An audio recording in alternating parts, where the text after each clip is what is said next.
अस्सलाम वालेकुम। मैं आज आपके साथ चिकन टिक्का कबाब की रेसिपी शेयर कर रही हूँ। घर में कोई भी स्पेशल इवेंट हो, दावत हो, तो उस पे बीफ के कबाब, बीफ रेशा कबाब या फिर चिकन के कबाब, कोई ना कोई कबाब ज़रूर बनाए जाते हैं। तो ये कबाब भी आप ज़रूर ट्राई कीजिएगा। इंशाल्लाह ये कबाब की रेसिपी आपको बहुत ज़्यादा इजी लगेगी, बहुत ज़्यादा टेस्टी लगेगी और बहुत ही ज़्यादा फ्लेवरफुल लगेगी।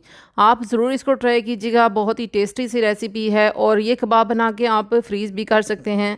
इसको आप सैंडविचेस में भी डाल के बच्चों को दे सकते हैं। हमेशा की तरह आपसे एक छोटी सी रिक्वेस्ट है, अगर आपको वीडियो पसंद आती है तो इस लाइक के बटन को प्रेस कीजिएगा और अगर आप फूड विद आर्ट चैनल पे न्यू आ रहे हैं तो चैनल को सब्सक्राइब कीजिएगा, बेल नोटिफिकेशन के साथ ऑन कीजिएगा, बेल के इस आइकन को प्रेस कीजिएगा। इस तरह मेरी न्यू आने वाली वीडियोस के नोटिफिकेशन आपको आसानी से मिल सकेंगे। बिस्मिल्लाहिर्रहमानिर्रहीम, शुरू अल्लाह के पाक नाम से जिसकी रहमतें और बरकतें हम सब के खानों में शामिल हैं। तो ये मैंने बोनलेस चिकन लिए हैं, बड़े साइज़ की बोटी मैंने ली है और तकरीबन 600 ग्राम के बराबर बोनलेस चिकन है। इसमें हाफ़ टी स्पून के बराबर मैं नमक ऐड कर रही हूँ और 1 टीस्पून के बराबर मैंने इसमें कुटी हुई मिर्चें ऐड की हैं और 1 टीस्पून के बराबर मैं इसमें कुटा हुआ धनिया ऐड कर रही हूँ। सब्ज़ मिर्चें मैं थोड़ी सी इसमें ऐड कर रही हूँ, हाफ़ टी स्पून के बराबर, और एक बड़ा खाने के चम्मच इसमें मैं लेमन जूस ऐड कर रही हूँ। आप थोड़ा सा इसमें 1 टीस्पून के बराबर सिरका भी डाल सकते हैं और थोड़ी सी 1/4 टीस्पून इसमें मैंने हल्दी पाउडर ऐड किया है। और इन मसालों को अच्छी तरह मैं पहले इसमें मिक्स करने लगी हूँ। बहुत अच्छी तरह इनकी मिक्सिंग कर लूँ तो इसके बाद साथ ही मैं इसमें एक छोटा खाने का चम्मच इसमें अदरक लहसुन का पेस्ट भी मैं ऐड करूँगी और मिक्सिंग मैं बहुत अच्छे से इसकी कर रही हूँ। ये देखिए मैंने बहुत अच्छी तरह इसकी मिक्सिंग कर ली है और आप इसके चिकन के पीसेस थोड़े से छोटे साइज़ की भी रख सकते हैं।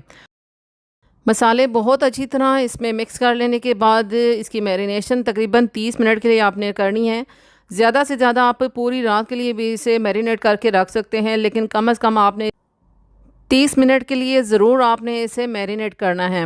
बहुत अच्छी तरह मिक्सिंग कर लेने के बाद कवर करके, आप बहुत ज़्यादा गर्मी है तो आप फ्रिज में रख दीजिए, वरना आप इसे कवर करके तो बाहर ही रूम टेम्परेचर पे इसे रहने दें।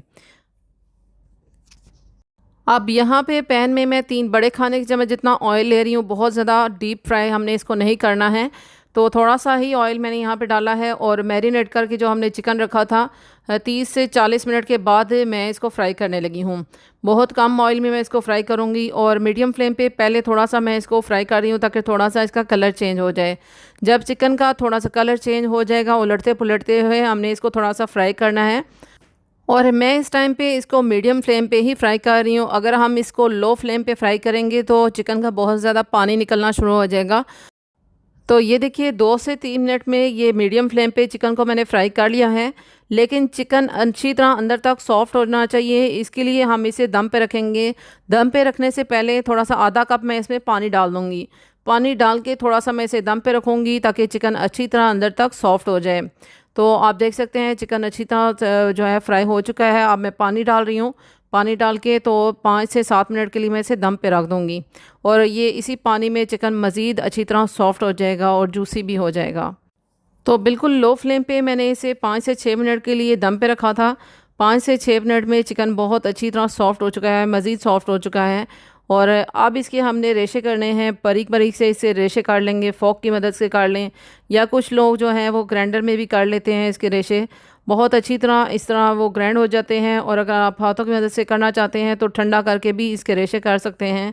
लेकिन मेरे ख्याल से अगर आप इस गरम गरम पैन में ही इसके रेशे करेंगे ना, तो फिर इजीली फ़ोक की मदद से भी बहुत ही जल्दी जल्दी से ऐसे हो जाते हैं, क्योंकि चिकन गर्म होता है तो इजीली ये रेशे अलग हो जाते हैं। तो आप देख सकते हैं मैं इसको फ़ोक की मदद से इसके रेशे ऐसे कर रही हूँ और इसके बाद ये जब ठंडा हो जाएगा चिकन, बहुत अच्छी तरह इसके रेशे भी ठंडे हो जाएंगे, तो उसके बाद हम इसमें उबले हुए आलू ऐड करेंगे। 3 मीडियम साइज़ के उबले हुए आलू मैं इसमें ऐड कर रही हूँ और थोड़ा सा मैं इसमें बारीक कटा हुआ सब्ज़ प्याज भी ऐड कर रही हूँ। और सब्ज़ प्याज टोटली ऑप्शनल है, अगर आप डालना चाहते हैं तो डाल सकते हैं, वरना आप इसको स्किप कर सकते हैं। थोड़ा सा सब्ज़ धनिया मैंने इसमें ऐड किया है। आप चाहें तो इस स्टेज पे आप इसमें ग्रीन चिलीज़ भी बारीक कटिंग करके ऐड कर सकते हैं। और अगर आपने कबाब की क्वांटिटी ज़्यादा रखनी है, इसमें चिकन कम और आलू ज़्यादा डालने हैं, तो आप उबले हुए आलू इसमें ज़्यादा भी डाल सकते हैं। तो यहाँ पे मैंने आलू इसमें अच्छी तरह मैश करके तो आप इसे मिक्स करना है। बहुत अच्छी तरह इनकी मिक्सिंग करनी है ताकि चिकन और आलू जो है ना वो बहुत अच्छी तरह मिक्स हो जाएं। अच्छी तरह मिक्सिंग कर लेने के बाद आप दोबारा से इसके मसाले चेक कर सकते हैं, नमक चेक कर सकते हैं। अगर आपको कम लगे तो आप इसमें दोबारा से नमक इस टाइम पे इसमें मिक्सिंग करने के बाद इसको चेक करके ऐड कर सकते हैं। तो ये देखिए बहुत ही अच्छी तरह इसकी अब बाइंडिंग भी हो रही है। मिक्सिंग कर लेने के बाद इसी तरह इसकी अच्छी सी बाइंडिंग भी होनी चाहिए। और अच्छी तरह मिक्सिंग कर लेने के बाद अब मैं इसके कबाब बनाने लगी हूँ। और अगर आप चाहें कबाब बना के तो फ्रीज़ भी कर सकते हैं इनको। वैसे तो ये कबाब हाथों की मदद से ही बहुत ही परफेक्ट बन जाते हैं, इसकी राउंड शेप बन जाती है। लेकिन इसकी शेप बनाने के लिए एक स्पेशल मोल्ड होता है, आप उसको उसके साथ भी इसकी शेप बना सकते हैं। या फिर आप कोई किसी बॉटल वगैरह का ढक्कन लेके तो उसके हिसाब से भी आप इसका साइज़ भी रख सकते हैं और आप इसकी शेप भी परफेक्ट बना सकते हैं। तो ये देखिए बगैर किसी मोल्ड के और ढक्कन के आप भी इसी तरह आसानी से ये कबाब हाथों की मदद से ही बना सकते हैं। तो बहुत ही आसानी से ऐसे भी बन जाते हैं, बिल्कुल भी ज़्यादा इनको टाइम नहीं लगता। थोड़ा सा पेस्ट लेके पहले हाथों की मदद से आप इनको दबाएं और फिर ऐसे गोल गोल हाथों में घुमाते हुए, हथेली पे ऐसे घुमाते हुए इसकी शेप बना लें। तो सारे ही कबाब अब बना के तो आप इनको फ्रीज़ कर सकते हैं। लेकिन मैं यहाँ पे कुछ कबाब फ्रीज़ करूँगी और कुछ कबाब मैं आपको फ्राई करके दिखाऊँगी। बहुत ही टेस्टी और यमी से कबाब ये बन के तैयार भी होते हैं। और मैंने 2 अंडे बीट करके रख लिए थे और अंडे में डिप करके ये फ्राई करने लगी हूँ। तो ये देखिए 2 अंडे मैंने बीट करके रखे हुए हैं, इनको अच्छी तरह मैंने बीट कर लिया था। तो यहाँ पे मैं इसको अच्छी तरह डिप करने के बाद प्री हीटेड ऑयल में मैं इनको फ्राई करने लगी हूँ। बहुत ही हल्के ऑयल में अगर आप इनको डालेंगे फ्राई करने के लिए तो ये जो कबाब हैं और अंडा जो है ये पैन के साथ चिपकेगा, इसलिए थोड़ा सा ऑयल ज़रूर गर्म होना चाहिए। और गर्म ऑयल में अगर आप डालेंगे तो फ़ौरन से अंडा जो है नीचे से पकना शुरू हो जाता है और इसलिए हम आसानी से फिर इसकी साइड को चेंज कर सकते हैं। तो ये देखिए एक साइड पे वो जो सबसे पहले हमने कबाब डाला था उसकी एक साइड को मैं चेंज करके तो दूसरी साइड से भी मैं इसको फ्राई करने लगी हूँ। मैं इनको फ्राइंग पैन में इसका कर रही हूँ, शैलो फ्राई कर रही हूँ। और अगर आप चाहें तो आप इनको तवे पे भी कर सकते हैं फ्राई। बहुत इजीली इसी तरह तवे पे भी फ्राई हो जाते हैं, बस थोड़ा सा ऑयल आपने ज़्यादा ही रखना है, शैलो फ्राई करना है, बहुत ही कम ऑयल में इनको फ्राई नहीं करना। तो इसी तरह थोड़े से कबाब फ्राई करने के बाद मैंने इनकी स्पेस बना के साइड पे कर दिया है और मज़ीद कबाब मैं इसमें डाल के इनको फ्राई कर रही हूँ।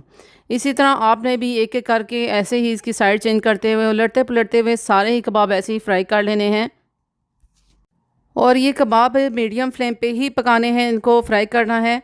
लो फ्लेम पे बिल्कुल भी इनको फ्राई नहीं करना है, इस तरह ये पैन के साथ चिपक जाएंगे और टूट जाएंगे सारे ही कबाब, इसलिए ये मीडियम फ्लेम पे ही फ्राई होंगे। और बहुत ही आसानी से आप देख सकते हैं 3 से 4 मिनट में ये कबाब अच्छी तरह फ्राई हो चुके हैं। हमने तो जस्ट इसकी बाहर वाली जो हमने कोटिंग की थी उसी को ही अच्छी तरह फ्राई करना है, अंदर जो हमारी फिलिंग है वो तो ऑलरेडी पकी हुई है। तो ये देखें बहुत ही अच्छा सा प्यारा सा इनका कलर भी आ चुका है कबाब का, जैसे कि मैं आपको निकाल के दिखा रही हूँ। बहुत ही भी परफेक्टली ये बन के तैयार हो चुके हैं, दोनों ही साइड से इसका प्यारा सा कलर आ चुका है। इसी तरह आपने भी देखना है, जब इनका अच्छा सा प्यारा सा गोल्डन सा कलर आ जाए तो आपने इनको निकाल देना है। चिकन कबाब की इस रेसिपी को एक बार ज़रूर ट्राई कीजिएगा, मुझे यकीन है ये कबाब की रेसिपी आपको ज़रूर पसंद आएगी। अगर रेसिपी पसंद आती है तो इसे अपनी फैमिली और फ्रेंड्स में भी ज़रूर शेयर कीजिएगा। अपना बहुत सारा ख्याल रखिएगा, मुझे अपनी दुआओं में ज़रूर याद रखिएगा। इंशाल्लाह एक नेक्स्ट वीडियो में नेक्स्ट अमेजिंग से रेसिपी के साथ मिलूँगी। जब तक के लिए मुझे इजाज़त दीजिएगा। Thanks for watching. अल्लाह हाफिज़।